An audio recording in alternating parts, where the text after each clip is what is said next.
Jeremiah 31 1 മുതൽ 40 വരെയുള്ള വാക്യങ്ങൾ. കർത്താവ് അരുളി ചെയ്യുന്നു, അന്ന് ഞാൻ എല്ലാ ഇസ്രായേൽ ഭാഗങ്ങളുടെയും ദൈവമായിരിക്കും, അവർ എൻ്റെ ജനവുമായിരിക്കും. കർത്താവ് അരുളി ചെയ്യുന്നു, വാളിനെ അതിജീവിച്ച ജനം മരുഭൂമിയിൽ കൃപ കണ്ടെത്തി. ഇസ്രായേൽ വിശ്രമം കണ്ടെത്താൻ പോവുകയാണ്. വിദൂരത്തിൽ നിന്ന് കർത്താവ് അവന് പ്രത്യക്ഷനായി അരുളി ചെയ്തു, എനിക്ക് നിന്നോടുള്ള സ്നേഹം അനന്തമാണ്, നിന്നോടുള്ള വിശ്വസ്തത അചഞ്ചലവും. കന്യകയായ ഇസ്രായേലെ, നിന്നെ ഞാൻ വീണ്ടും പണിതുയർത്തും. നീ വീണ്ടും തപ്പുകളെടുത്ത് നർത്തകരുടെ നിരയിലേക്ക് നീങ്ങും.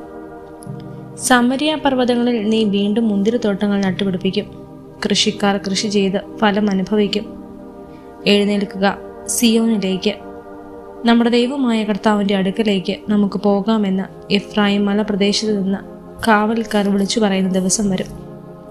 കർത്താവ് അരുളി ചെയ്യുന്നു, യാക്കോബിനെ പ്രതി സന്തോഷിച്ചാനന്ദിക്കുവിൻ, ജനതകളുടെ തലവനെക്കുറിച്ച് ആഹ്ലാദരവും മുഴക്കുവിൻ. കർത്താവ് തൻ്റെ ജനത്തെ, ഇസ്രായേൽ അവശേഷിച്ചവരെ രക്ഷിച്ചിരിക്കുന്നുവെന്ന സ്തുതി പാടുവിൻ. ഞാൻ അവരെ ഉത്തരദേശത്തു നിന്ന് കൊണ്ടുവരും, ഭൂമിയുടെ അതിർത്തികളിൽ നിന്ന് ഒരുമിച്ച് കൂട്ടും. അന്ധരും മുടന്തരും ഗർഭിണികളും ഈറ്റുനോവ് തുടങ്ങിയവരും ഉൾപ്പെടെ ഒരു വലിയ കൂട്ടമായിരിക്കും അവർ. കണ്ണീരോടെയാണ് അവർ വരുന്നത്, എന്നാൽ ഞാൻ അവരെ ആശ്വസിപ്പിച്ച് നയിക്കും. ഞാൻ അവരെ നീരൊഴുക്കുകളിലേക്ക് നയിക്കും. അവരുടെ വഴി സുഗമമായിരിക്കും, അവർക്ക് കാലിടറുകയില്ല. എന്തെന്നാൽ ഞാൻ ഇസ്രായേലിന് പിതാവാണ്, എഫ്രായിം എൻ്റെ ആദ്യജാതനും. ജനതകളെ, കർത്താവിൻ്റെ വചനം കേൾക്കുവിൻ, വിദൂര ദ്വീപുകളിൽ അത് പ്രഘോഷിക്കുവിൻ. ഇസ്രായേലിനെ ചിതറിച്ചവൻ അവരെ ഒരുമിച്ച് കൂട്ടുകയും ഇടയൻ ആട്ടിൻകൂട്ടത്തെ എന്ന പോലെ പാലിക്കുകയും ചെയ്യും എന്ന് പറയുന്നു. കർത്താവ് യാക്കോബിനെ വീണ്ടെടുത്തിരിക്കുന്നു, ബലിഷ്ഠകരങ്ങളിൽ നിന്ന് അവനെ രക്ഷിച്ചിരിക്കുന്നു. ആഹ്ലാദരാഗത്തോടെ അവർ സിയോൻ മലയിലേക്ക് വരും. കർത്താവിൻ്റെ വിശിഷ്ടദാനങ്ങളായ ധാന്യം, വീഞ്ഞ്, എണ്ണ, ആടുമാടുകൾ എന്നിവയാൽ അവർ സന്തുഷ്ടരാകും. അവർ ജലസമൃദ്ധമായ തോട്ടം പോലെയാകും. അവർ ഇനി ഒരിക്കലും ദുഃഖിക്കുകയില്ല. അപ്പോൾ കന്യകമാർ നൃത്തം ചെയ്ത് ആനന്ദിക്കും, യുവാക്കളും വൃദ്ധരും സന്തോഷചിത്തരാകും. ഞാൻ അവരുടെ വിലാപം ആഹ്ലാദമാക്കി മാറ്റും. അവരെ ദുഃഖമകറ്റി സന്തോഷിപ്പിക്കുകയും ആശ്വസിപ്പിക്കുകയും ചെയ്യും. ഞാൻ പുരോഹിതന്മാരെ സമൃദ്ധി കൊണ്ട് സന്തുഷ്ടരാക്കും. എൻ്റെ അനുഗ്രഹങ്ങൾ കൊണ്ട് എൻ്റെ ജനം സംതൃപ്തരാകും. കർത്താവ് അരുളി ചെയ്യുന്നു, ഇതാ റാമായിലൊരു സ്വരം, വിലാപത്തിൻ്റെയും ഹൃദയം തകർന്ന രോദനത്തിൻ്റെയും സ്വരം. റാഹേൽ തൻ്റെ മക്കളെ ചൊല്ലി വിലപിക്കുന്നു. അവളുടെ മക്കളിൽ ആരും അവശേഷിക്കാത്തതിനാൽ അവൾക്ക് ആശ്വാസം കൊള്ളാൻ കഴിയുന്നില്ല. കർത്താവ് അരുളി ചെയ്യുന്നു, കരച്ചിലുയർത്തി കണ്ണീർ തുടയ്ക്കൂ, നിന്റെ യാതനകൾക്ക് പ്രതിഫലം ലഭിക്കും. ശത്രുക്കളുടെ ദേശത്ത് നിന്ന് അവർ തിരികെ വരും. കർത്താവ് അരുളി ചെയ്യുന്നു, നിന്റെ ഭാവി പ്രത്യാശഭരിതമാണ്, നിന്റെ മക്കൾ സ്വദേശത്തേക്ക് തിരിച്ചു വരും. കർത്താവ് അരുളി ചെയ്യുന്നു, എഫ്രായിം ഇപ്രകാരം വിലപിക്കുന്നു, ഞാൻ കേട്ടു. അങ്ങ് എന്നെ ശിക്ഷിച്ചു, നുകം വയ്ക്കാത്ത കാളക്കുട്ടി എന്ന പോലെ അവിടുന്ന് എനിക്ക് ശിക്ഷണം നൽകി. എന്നെ തിരികെ കൊണ്ടുവരണമേ, മടങ്ങി വരാൻ എന്നെ ശക്തനാക്കണമേ. അവിടുന്നാണല്ലോ എൻ്റെ ദൈവമായ കർത്താവ്. എനിക്ക് വഴി തെറ്റിപ്പോയി, ഇപ്പോൾ ഞാൻ അനുതപിക്കുന്നു. തെറ്റ് മനസ്സിലാക്കിയപ്പോൾ ഞാൻ മാറത്തടിച്ചു കരഞ്ഞു. ഞാൻ ലജ്ജിച്ച് തല താഴ്ത്തി. യൗവനത്തിലെ അപമാനഭാരം ഞാൻ ഇപ്പോഴും വഹിക്കുന്നു. എഫ്രായിം എൻ്റെ വത്സലപുത്രനല്ലേ, എൻ്റെ ഓമനക്കുട്ടൻ. അവന് വിരോധമായി പെരുമാറുമ്പോഴെല്ലാം അവൻ്റെ സ്മരണ എന്നിലുദിക്കുന്നു. എൻ്റെ ഹൃദയം അവനു വേണ്ടി തുടിക്കുന്നു. എനിക്ക് അവനോട് നിസ്സീമമായ കരുണ തോന്നുന്നു. കർത്താവ് ചെയ്യുന്നു, കൈ ചൂണ്ടികളും വഴികാട്ടികളും സ്ഥാപിച്ച് നീ കടന്നുപോയ വഴി നന്നായി മനസ്സിലുറപ്പിക്കുക. ഇസ്രായേൽ കന്യകയെ, മടങ്ങി വരിക, നിന്റെ ഈ നഗരങ്ങളിലേക്ക് ഓടിയെത്തുക. അവിശ്വസ്തയായ മകളെ, നീ എത്ര നാൾ അലഞ്ഞു തിരിയും? കർത്താവ് ഭൂമിയിൽ ഒരു പുതിയ സൃഷ്ടി നടത്തിയിരിക്കുന്നു. സ്ത്രീ പുരുഷനെ പരിപാലിക്കുന്നു. ഇസ്രായേലിൻ്റെ ദൈവമായ സൈന്യങ്ങളുടെ കർത്താവ് അരുളി ചെയ്യുന്നു, യൂദദേശത്തും അതിലെ പട്ടണങ്ങളിലുമുള്ളവർക്ക് വീണ്ടും ഞാൻ ഐശ്വര്യം വരുത്തുമ്പോൾ, നീതിയുടെ പാളയമേ, വിശുദ്ധ പർവ്വതമേ, കർത്താവ് ഞാൻ അനുഗ്രഹിക്കട്ടെ എന്നവർ പറയും. യൂദയായാലും അതിലെ നഗരങ്ങളിലും കർഷകരും ഇടയന്മാരും ഒരുമിച്ച് വസിക്കും. ക്ഷീണിതരെ ഞാൻ ശക്തിപ്പെടുത്തും, ദുഃഖിതരെ ഞാൻ ആശ്വസിപ്പിക്കും. അപ്പോൾ ഉന്മേഷവാനായി ഞാൻ ഉണർന്നു. എൻ്റെ ഉറക്കം സുഖകരമായിരുന്നു. ഞാൻ ഇസ്രായേൽ ഭവനത്തിലും യൂദാ ഭവനത്തിലും മനുഷ്യർക്കും മൃഗങ്ങൾക്കും സന്താനപുഷ്ടിയുണ്ടാക്കുന്ന കാലം വരുന്നു, കർത്താവ് ചെയ്യുന്നു. ഞാൻ അവരെ വഴിപിഴച്ചെറിയാനും ഇടിച്ചു തകർക്കാനും നശിപ്പിക്കാനും തകിടം മറിക്കാനും ശ്രദ്ധിച്ചതുപോലെ അവരെ പണിതുയർത്താനും നട്ടുവളർത്താനും ശ്രദ്ധിക്കുമെന്ന് കർത്താവ് ചെയ്യുന്നു. പിതാക്കന്മാർ പച്ചമുന്തിരി തിന്ന് മക്കളുടെ പുല്ല് പുളിച്ചു എന്ന് ആ നാളുകളിൽ അവർ പറയുകയില്ല. ഓരോരുത്തനും അവനവൻ്റെ അകൃത്യം നിമിത്തമാണ് മരിക്കുക. പച്ചമുന്തിരിങ്ങ തിന്നുന്നവൻ്റെ പല്ല് പുളിക്കൂ, കർത്താവ് ചെയ്യുന്നു. ഇസ്രായേൽ ഗോത്രത്തോടും യൂദാ ഗോത്രത്തോടും ഞാൻ ഒരു പുതിയ ഉടമ്പടി ചെയ്യുന്ന ദിവസം ഇതാ വരുന്നു. ഞാൻ അവരെ കൈക്ക് പിടിച്ച് ഈജിപ്തിൽ നിന്ന് കൊണ്ടുവന്ന നാളിൽ അവരുടെ പിതാക്കന്മാരോട് ചെയ്ത ഉടമ്പടി പോലെ ആയിരിക്കുകയില്ല അത്. ഞാൻ അവരുടെ കർത്താവായിരുന്നിട്ടും എൻ്റെ ഉടമ്പടി അവർ ലംഘിച്ചു, കർത്താവ് ചെയ്യുന്നു. ആ ദിവസം വരുമ്പോൾ ഞാൻ ഇസ്രായേലുമായി ചെയ്യുന്ന ഉടമ്പടി ഇതായിരിക്കും. ഞാൻ എൻ്റെ നിയമം അവരുടെ ഉള്ളിൽ നിക്ഷേപിക്കും, അവരുടെ ഹൃദയത്തിൽ എഴുതും. ഞാൻ അവരുടെ ദൈവവും അവർ എൻ്റെ ജനവുമായിരിക്കും. കർത്താവിനെ അറിയുക എന്ന് ഇനി ആരും സഹോദരനെയോ അയൽക്കാരനെയോ പഠിപ്പിക്കേണ്ടി വരികയില്ല. അവർ വലുപ്പ ചെറുപ്പമെന്നെ എല്ലാവരും എന്നെ അറിയും എന്ന് കർത്താവിനോട് ചെയ്യുന്നു. അവരുടെ അകൃത്യത്തിന് ഞാൻ മാപ്പ് നൽകും, അവരുടെ പാപം മനസ്സിൽ വയ്ക്കുകയില്ല. പകൽ പ്രകാശിക്കാൻ സൂര്യനെയും രാത്രിയിൽ പ്രകാശിക്കാൻ ചന്ദ്ര താരങ്ങളെയും നൽകുന്ന, കടലിനെ ഇളകിയ അലകളെ അലറിക്കുന്ന സൈന്യങ്ങളുടെ കർത്താവ് എന്ന നാമം ധരിക്കുന്ന കർത്താവിനോട് ചെയ്യുന്നു. ഈ നിശ്ചിത സംവിധാനത്തിന് എൻ്റെ മുമ്പിൽ ഇളക്കം വന്നാൽ മാത്രമേ ഇസ്രായേൽ സന്തതി ഒരു ജനതയെന്ന നിലയിൽ എൻ്റെ മുമ്പിൽ നിന്ന് എന്നേക്കുമായി മാഞ്ഞു പോവുകയുള്ളൂ, കർത്താവിനോട് ചെയ്യുന്നു. മുകളിൽ ആകാശത്തിൻ്റെ അളവെടുക്കാനും താഴെ ഭൂമിയുടെ അടിസ്ഥാനം കണ്ടുപിടിക്കാനും കഴിയുമോ? എങ്കിൽ മാത്രമേ ഇസ്രായേൽ സന്തതികളെ അവരുടെ പ്രവർത്തികൾക്ക് നിമിത്തം ഞാൻ തള്ളിക്കളയുകയുള്ളൂ, കർത്താവിനോട് ചെയ്യുന്നു. ഹനേൽ ഗോപുരം മുതൽ കോൺ കവാടം വരെ വീണ്ടും കർത്താവിന് നഗരം പണിയുന്ന കാലം വരുമെന്ന് കർത്താവിനോട് ചെയ്യുന്നു. നഗരത്തിൻ്റെ അതിർത്തി ഖരേബ് കുന്നുവരെ നേരെ ചെന്ന് ഗോവാഹിലേക്ക് തിരിയും. മൃതശരീരങ്ങളുടെയും ചാരത്തിൻ്റെയും താഴ്വരയും കെദ്രോൺ അരുവി വരെയുള്ള വയലുകളും കിഴക്ക് അശ്വക കവാടത്തിൻ്റെ മൂല വരെയുള്ള സ്ഥലവും കർത്താവിന് പ്രതിഷ്ഠിക്കപ്പെടും. ഇനി ഒരിക്കലും അത് നശിപ്പിക്കപ്പെടുകയില്ല. ജെറമ്യ 32 അധ്യായം 1 മുതൽ 44 വരെയുള്ള വാക്യങ്ങൾ. യൂദാ രാജാവായ സെദേഖ്യയുടെ ഭരണത്തിൻ്റെ 10-ാം വർഷം, നെബൂഖദ്നേസറിൻ്റെ വാഴ്ചയുടെ 18-ാം വർഷം കർത്താവിൽ നിന്ന് ജെറമ്യായ്ക്ക് അരുളപ്പാടുണ്ടായി. അക്കാലത്ത് ബാബിലോൺ സൈന്യം ജെറുസലേമിനെ ഉപരോധിക്കുകയായിരുന്നു. അന്ന് ജെറമ്യ പ്രവാചകൻ യൂദാ രാജാവിൻ്റെ കൊട്ടാരത്തോടനുബന്ധിച്ചുള്ള കാരാഗൃഹത്തിലായിരുന്നു. അവനെ കാരാഗൃഹത്തിൽ അടയ്ക്കുമ്പോൾ യൂദാ രാജാവായ സെദേക്കിയ ഇപ്രകാരം ചോദിച്ചു: ഈ നഗരത്തെ ഞാൻ ബാബിലോൺ രാജാവിൻ്റെ കൈകളിൽ ഏൽപ്പിക്കും, അവനത് കീഴടക്കുകയും ചെയ്യും. കൽദായരുടെ കയ്യിൽ നിന്ന് യൂദാ രാജാവായ സെദേക്കിയ രക്ഷപ്പെടുകയില്ല. ബാബിലോൺ രാജാവിൻ്റെ കൈകളിൽ അകപ്പെട്ടു തന്നെ ചെയ്യും. അവനെ നേരിൽ കാണുകയും സംസാരിക്കുകയും ചെയ്യും. അവൻ സെദേക്കിയ ബാബിലോണിലേക്ക് കൊണ്ടുപോകും. ഞാൻ അവനെ സന്ദർശിക്കുന്നതുവരെ അവൻ അവിടെ ആയിരിക്കും.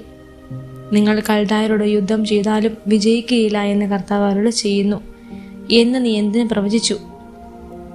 ജെറമ്യ പറഞ്ഞു: കർത്താവിനോട് അരുളി ചെയ്തു, നിന്റെ പിതൃ സഹോദരനായ ശല്ലൂമിൻ്റെ പുത്രൻ ഹനാമേൽ അനാത്തോത്തിലുള്ള എൻ്റെ സ്ഥലം വാങ്ങുക. അത് വാങ്ങാനുള്ള അവകാശം നിന്റേതാണ് എന്ന് നിന്നോട് വന്നു പറയും. കർത്താവ് ചെയ്തതുപോലെ എൻ്റെ പിതൃ സഹോദരപുത്രൻ ഹനാമേൽ കാരാഗൃഹത്തിൽ എൻ്റെ അടുക്കൽ വന്നു. ബെഞ്ചമിൻ്റെ ദേശത്തുള്ള അനാത്തോത്തിലെ എൻ്റെ സ്ഥലം നീ വാങ്ങുക. അത് വാങ്ങാനുള്ള അവകാശം ഏറ്റവും അടുത്ത ചാർച്ചക്കാരൻ എന്ന നിലയ്ക്ക് നിന്റേതാണ്. നീ അത് വാങ്ങണമെന്ന് എന്നോട് പറഞ്ഞു. അത് കർത്താവിൻ്റെ അരുളപ്പാടാണെന്ന് അപ്പോൾ എനിക്ക് മനസ്സിലായി. അതനുസരിച്ച് എൻ്റെ പിതൃ സഹോദരനിൽ നിന്നും അനാത്തോത്തിലുള്ള സ്ഥലം ഞാൻ വാങ്ങി. അതിൻ്റെ വില 17 ഷെക്കേൽ വെള്ളി ഞാൻ തൂക്കിക്കൊടുത്തു. ആധാരം എഴുതി മുദ്ര വച്ചു. സാക്ഷി ഒപ്പുവെച്ച ശേഷം വില തുലാസിൽ വെച്ച് തൂക്കി അവന് കൊടുത്തു. അങ്ങനെ നിയമവും നാട്ടുനടപ്പും അനുസരിച്ച് മുദ്ര വച്ച ആധാരവും അതിൻ്റെ പകർപ്പും ഞാൻ വാങ്ങി. എൻ്റെ പിതൃ സഹോദരപുത്രനായ ഹനാമേലിൻ്റെയും ആധാരത്തിൽ ഒപ്പുവെച്ചവരുടെയും കാരാഗൃഹത്തിൻ്റെ നടുമുറ്റത്ത് സന്നിഹിതരായിരുന്ന എല്ലാ യഹൂദരുടെയും സാന്നിധ്യത്തിൽ മക്സിയായുടെ പുത്രനായ നേരിയയുടെ മകൻ ബാറൂക്കിൻ്റെ കയ്യിൽ ഞാൻ ആധാരം കൊടുത്തു. അവരുടെ സാന്നിധ്യത്തിൽ ഞാൻ ബാറൂക്കിനോട് പറഞ്ഞു, ഇസ്രായേലിൻ്റെ ദൈവമായ കർത്താവ് അരുളി ചെയ്യുന്നു, മുദ്ര വെച്ച ആധാരവും അതിൻ്റെ പകർപ്പും ഏറിയ കാലം ഭദ്രമായിരിക്കേണ്ടതിന് ഒരു മൺഭരണിയിൽ സൂക്ഷിക്കുക. ഈ ദേശത്ത് വീടുകളും വയലുകളും മുന്തിരിത്തോട്ടങ്ങളും ഇനിയും ക്രിയവിക്രയം ചെയ്യുമെന്ന് ഇസ്രായേലിൻ്റെ ദൈവമായ സൈന്യങ്ങളുടെ കർത്താവ് അരുളി ചെയ്യുന്നു. ആധാരം നേരിയായുടെ മകൻ ബാറൂക്കിൻ്റെ കയ്യിൽ കൊടുത്തതിന് ശേഷം ഞാൻ കർത്താവിനോട് പ്രാർത്ഥിച്ചു, ദൈവമായ കർത്താവെ, അങ്ങാണ് ശക്തമായ കരം നീട്ടി ആകാശവും ഭൂമിയും സൃഷ്ടിച്ചത്. ഒന്നും അങ്ങേക്ക് അസാധ്യമല്ല. അങ്ങ് 1000 തലമുറകളോട് കാരുണ്യം കാണിക്കുന്നു. എന്നാൽ പിതാക്കന്മാരുടെ അകൃത്യത്തിന് മക്കളോട് പകരം വീട്ടുകയും ചെയ്യുന്നു. ശക്തനും പ്രതാപവാനുമായ ദൈവമേ, അങ്ങയുടെ നാമം സൈന്യങ്ങളുടെ കർത്താവ് എന്നാണല്ലോ. അങ്ങ് ആലോചനയിൽ വലിയവനും പ്രവൃത്തിയിൽ ബലവാനുമാണ്. ഓരോരുത്തർക്കും അവനവൻ്റെ നടപ്പിനും ചെയ്തികൾക്കും അനുസൃതമായ പ്രതിഫലം നൽകുന്നതിന് അങ്ങയുടെ ദൃഷ്ടി മനുഷ്യരുടെ മാർഗങ്ങളിൽ പതിഞ്ഞിരിക്കുന്നു. ഈജിപ്തിലും ഇസ്രായേലിലും എല്ലാ ജനതകളുടെയിലും ഇന്നോളം അടയാളങ്ങളും അത്ഭുതങ്ങളും കാണിച്ച് അവിടുന്ന് പ്രസിദ്ധനായി. അങ്ങയുടെ ജനമായ ഇസ്രായേലിനെ അടയാളങ്ങളാലും അത്ഭുതങ്ങളാലും ഭുജബലത്താലും ഭീതിതമായ പ്രവൃത്തിയാലും ഈജിപ്തിൽ നിന്ന് കൊണ്ടുവന്നു. അവരുടെ പിതാക്കന്മാർക്ക് നൽകുമെന്ന് വാഗ്ദാനം ചെയ്ത പാലും തേനും ഒഴുകുന്ന ഈ ദേശം അങ്ങ് അവർക്ക് കൊടുത്തു. അവർ വന്നത് കൈവശപ്പെടുത്തി. എങ്കിലും അവർ അങ്ങയുടെ വാക്ക് കേൾക്കുകയോ നിയമം അനുസരിക്കുകയോ ചെയ്തില്ല. അങ്ങ് ചെയ്യാൻ കൽപ്പിച്ചതൊന്നും അവർ ചെയ്തില്ല. അതിനാൽ ഈ തിന്മകളെല്ലാം അവരുടെ മേൽ അങ്ങ് വരുത്തി. ഇതാ, നഗരം പിടിച്ചടക്കാൻ കൽദായർ ഉപരോധദുർഗം നിർമ്മിച്ച് ആക്രമിക്കുന്നു. വാളും ക്ഷാമവും പകർച്ചവ്യാധിയും നിമിത്തം ഈ നഗരം അവരുടെ കയ്യിൽ ഏൽപ്പിക്കപ്പെട്ടിരിക്കുന്നു. അങ്ങ് അരുളി ചെയ്തതെല്ലാം സംഭവിച്ചത് അങ്ങ് കാണുന്നുണ്ടല്ലോ. കൽദായരുടെ കരങ്ങളിൽ നഗരം ഏൽപ്പിക്കപ്പെട്ടിട്ടും സാക്ഷികളെ മുൻനിർത്തി നിലം വിലയ്ക്ക് വാങ്ങുക എന്ന് ദൈവമായ കർത്താവ് അവിടുന്നോട് കൽപ്പിച്ചുവല്ലോ. അപ്പോൾ കർത്താവ് ജെറമ്യായോട് അരുളി ചെയ്തു, ഞാൻ സകല മർത്യരുടെയും ദൈവമായ കർത്താവാണ്. എനിക്ക് അസാധ്യമായി എന്തെങ്കിലും ഉണ്ടോ? കർത്താവ് അരുളി ചെയ്യുന്നു, ഞാൻ ഈ നഗരം കൽദായരുടെ ബാബിലോൺ രാജാവായ നബൂഖദ്നേസറിന്റെ കയ്യിൽ ഏൽപ്പിക്കും. അവനത് കീഴടക്കും. ഈ നഗരത്തിനെതിരെ യുദ്ധം ചെയ്യുന്ന കൽദായർ കടന്നു വന്ന് നഗരത്തിന് തീ വയ്ക്കും. നഗരത്തിൽ ഏതെല്ലാം ഭവനങ്ങളുടെ മേൽപ്പൂരകളിൽ വെച്ച് എന്നെ പ്രകോപിക്കാനായി ബാലിന് ധൂപവും അന്യദേവന്മാർക്ക് പാനീയ ബലിയും അർപ്പിച്ചുവോ അവയും ഞാൻ നശിപ്പിക്കും. ഇസ്രായേൽ മക്കളും യൂദയുടെ മക്കളും ചെറുപ്പം മുതലേ എൻ്റെ സന്നദ്ധിയിൽ തിന്മ മാത്രം പ്രവർത്തിച്ചിട്ടുള്ളൂ. ഇസ്രായേൽ മക്കൾ തങ്ങളുടെ കരവേല കൊണ്ട് എൻ്റെ കോപത്തെ വർദ്ധിപ്പിക്കുകയല്ലാതെ ഒന്നും ചെയ്തിട്ടില്ല. കർത്താവ് ചെയ്യുന്നു, പണിയപ്പെട്ട നാൾ മുതൽ ഇന്ന് വരെ ഈ നഗരം എൻ്റെ കോപവും ക്രോധവും ജ്വലിപ്പിക്കുകയായിരുന്നു. ഇതിനെ ഞാൻ എൻ്റെ മുമ്പിൽ നിന്ന് തുടച്ചു മാറ്റും. ഇസ്രായേലിൻ്റെ സന്തതികളും യൂദയുടെ മക്കളും അവരുടെ രാജാക്കന്മാരും പ്രഭുക്കന്മാരും പുരോഹിതന്മാരും പ്രവാചകന്മാരും യൂദയായിലെയും ജെറുസലേമിലെയും നിവാസികളും തിന്മ പ്രവർത്തിച്ച് എന്നെ ക്രൂധനാക്കി. അവർ മുഖമല്ല പുറമെ അത്രേ എൻ്റെ നേരെ തിരിച്ചത്. ഞാൻ നിരന്തരം ഉപദേശിച്ചെങ്കിലും അത് കേൾക്കാൻ അവർ തയ്യാറായില്ല. എൻ്റെ നാമം വഹിക്കുന്ന ആലയം അശുദ്ധമാക്കാൻ അവർ അതിൽ വിഗ്രഹങ്ങൾ സ്ഥാപിച്ചു. അവർ തങ്ങളുടെ പുത്രന്മാരെയും പുത്രിമാരെയും മൊളേക്കിന് അഗ്നിയിൽ ആഹൂതി ചെയ്യാൻ ബെൻഹിന്നം താഴ്വരയിൽ ബാലിൻ്റെ പൂജാഗിരികൾ നിർമ്മിച്ചു. ഇത് ഞാൻ അവരോട് കൽപ്പിച്ചതല്ലേ? ഈ മ്ലേച്ഛ പ്രവൃത്തി വഴി യൂദയെ കൊണ്ട് പാപം ചെയ്യിക്കണമെന്ന ചിന്ത എൻ്റെ മനസ്സിൽ ഉദിച്ചതുപോലെയില്ല. യുദ്ധം, ക്ഷാമം, പകർച്ചവ്യാധി എന്നിവയാൽ ബാബിലോൺ രാജാവിൻ്റെ കയ്യിൽ ഏൽപ്പിക്കപ്പെടും എന്ന് നിങ്ങൾ പറഞ്ഞ ഈ നഗരത്തെക്കുറിച്ച് ഇസ്രായേലിൻ്റെ ദൈവമായ കർത്താവ് ചെയ്യുന്നു. ഞാൻ ഉഗ്രകോപത്താൽ അവരെ ചിതറിച്ച ദേശങ്ങളിൽ നിന്നെല്ലാം അവരിന്ന് ഒരുമിച്ച് കൂട്ടിക്കൊണ്ടുവരും. ഞാൻ അവരെ സുരക്ഷിതരാക്കും. അവർ എൻ്റെ ജനവും ഞാൻ അവരുടെ ദൈവവുമായിരിക്കും. അവർക്കും അവരുടെ കാലശേഷം അവരുടെ സന്തതികൾക്കും നന്മ വരുത്തുന്നതിന് അവർ എന്നേക്കും എന്നെ ഭയപ്പെടേണ്ടതിന് ഞാൻ അവർക്ക് ഏക മനസ്സും ഏക മാർഗവും നൽകും. ഞാൻ അവരുമായി ശാശ്വതമായ ഒരു ഉടമ്പടി ഉണ്ടാക്കും. അവർക്ക് നന്മ ചെയ്യുന്നതിൽ നിന്ന് ഞാൻ പിന്തിരിയുകയില്ല. അവർ എന്നിൽ നിന്ന് പിന്തിരിയാതിരിക്കാൻ എന്നോടുള്ള ഭക്തി ഞാൻ അവരുടെ ഹൃദയത്തിൽ നിക്ഷേപിക്കും. അവർക്ക് നന്മ ചെയ്യുന്നതിൽ ഞാൻ സന്തോഷിക്കും. പൂർണ്ണ ഹൃദയത്തോടും പൂർണ്ണ മനസ്സോടും കൂടെ ഞാൻ അവരെ ഈ ദേശത്ത് നട്ടു വളർത്തും. കർത്താവ് അരുളി ചെയ്യുന്നു, ഞാൻ ഈ ജനത്തിൻ്റെ മേൽ വലിയ അനർത്ഥങ്ങൾ വരുത്തി. അതുപോലെ തന്നെ അവർക്ക് വാഗ്ദാനം ചെയ്തിരിക്കുന്ന നന്മകളും ഞാൻ അവരുടെ മേൽ വർഷിക്കും.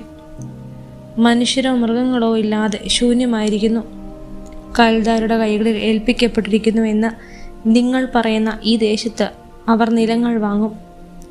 അവർ ബെഞ്ചമിൻ ദേശത്തും ജെറുസലേമിനും ചുറ്റുമുള്ള സ്ഥലങ്ങളിലും യൂദയായാലും മലപ്രദേശത്തും താഴ്വരയിലും നെഗേബിലുമുള്ള പട്ടണങ്ങളിലും നിലങ്ങൾ വിലയ്ക്ക് വാങ്ങി ആധാരമെഴുതി മുദ്ര വെച്ച് സാക്ഷികളെ കൊണ്ട് ഒപ്പിടുവിക്കും.